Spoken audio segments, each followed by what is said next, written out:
আজকে সন্ধ্যা দিতে দিতে 7:30টার মতো বেজে গেছে। যেহেতু আমার ঠান্ডা লেগেছে, আবার আমার শরীর ভালো না থাকলে না আমার কোনো কাজই ভালো লাগে না।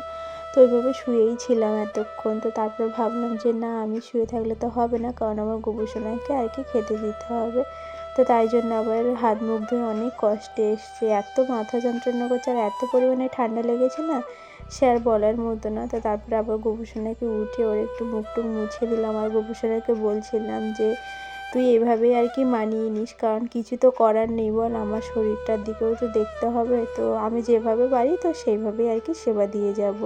তো এটা কিন্তু সত্যি কথা, আমি আমার গোপুসোনার কাছে আজ পর্যন্ত মানে যা চেয়েছি সব কিছুই কিন্তু পেয়েছি। আর আমি যেভাবে মানে আমি তো আর ওইভাবে পুজো দিতে পারি না ওকে, আমি আমার মতো করেই আর কি ওকে সেবা করি। তো ও কিন্তু সেভাবেই আর কি মানিয়ে নিয়েছে। তো তারপরে পুজো দিতে দিতে দেখো আমার সোনাটাও চলে এসেছে। তারপর আবার ওকেও একটু মানে কি প্রদীপে তাপ দিয়ে দিচ্ছি।